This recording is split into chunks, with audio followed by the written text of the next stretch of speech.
Welcome to Chitra's cooking feast. இன்றைக்கி வீடியோவில் இட்லி தோசைன்னு சாப்பிட்டு போர் அடிச்சிருச்சா அப்போ இந்த டிஃபன் ரெசிபியை ட்ரை பண்ணுங்கள். இது செய்கிறது ரொம்பவே ஈஸிங்க. ஒரு 10 நிமிஷத்துலேயே நம்ம இந்த டிஃபன் ரெசிபியை ரெடி பண்ணிடலாம். உள்ளே இருக்கிற அந்த வெஜிடபிள்ஸோட சாப்பிட்றதுக்கு ரொம்பவே டேஸ்ட்டாக இருக்கும்.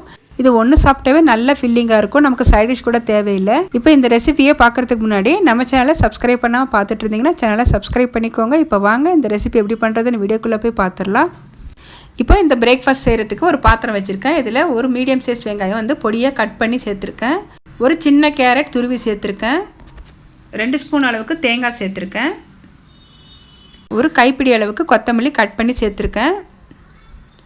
காரத்துக்கு 1 ஸ்பூன் அளவுக்கு மிளகாத்தூள் சேர்த்துருக்கேன். 1/4 ஸ்பூன் அளவுக்கு மஞ்சள் தூள் சேர்த்துருக்கேன். நீங்கள் இதில் இன்னும் பச்சை மிளகாய் கூட சேர்த்துக்கலாங்க. அப்புறம் ஒரு கைப்பிடி அளவுக்கு பாலக்கீரை எடுத்திருக்கேன். இது பொடியாக கட் பண்ணி சேர்த்துக்கலாம். பாலக்கீரையில் பார்த்திங்கன்னா நிறைய நமக்கு வந்து அயன் சத்து இருக்குது. நம்ம இதில் பாலக்கீரை தான் சேர்க்கணும்னு இல்லை, முருங்கைக்கீரை அரைக்கீரை கூட சேர்த்துக்கலாங்க.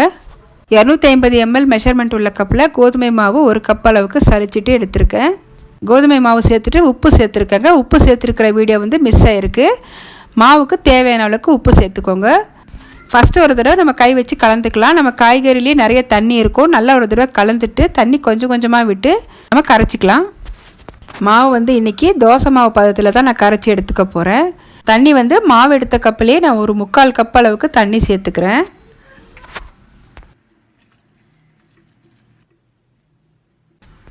இப்போ மாவு பார்த்திங்கன்னா நல்லா இந்த பக்குவத்தில் இருக்குது.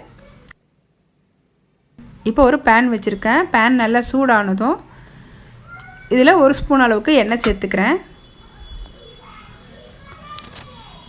மாவு வந்து 2 கரண்டி அளவுக்கு சேர்த்துக்கலாங்க. இந்த மாவு வந்து நம்ம வந்து மெலிசாலாம் தேய்க்க முடியாது. கொஞ்சம் மொத்தமாகவே நான் ஊற்றி எடுத்துக்கிறேன்.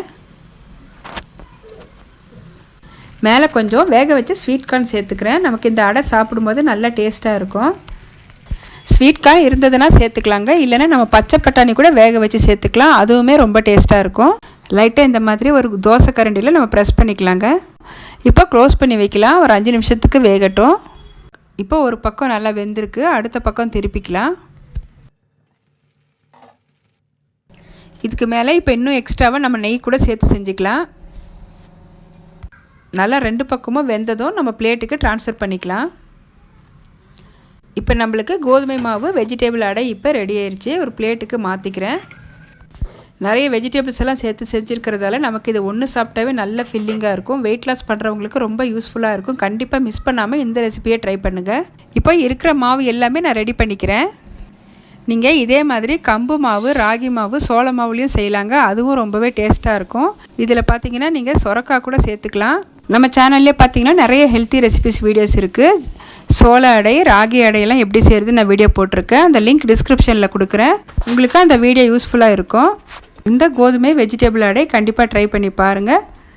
என்னோட இந்த ரெசிபி உங்களுக்கு பிடிச்சிருந்ததுன்னா வீடியோக்கு லைக் பண்ணுங்கள். மறக்காமல் நம்ம சித்ராஸ் குக்கிங் ஃபீஸ்ட் சேனலை சப்ஸ்கிரைப் பண்ணிவிட்டு பெல் பட்டனை ப்ரெஸ் பண்ணி ஆளுங்கிற ஆப்ஷனை கிளிக் பண்ணி வச்சுக்கோங்க. அப்போ தான் நான் போடுற வீடியோஸ் வந்து உங்களுக்கு நோட்டிஃபிகேஷனாக வரும். தேங்க்ஸ் ஃபார் வாட்சிங்.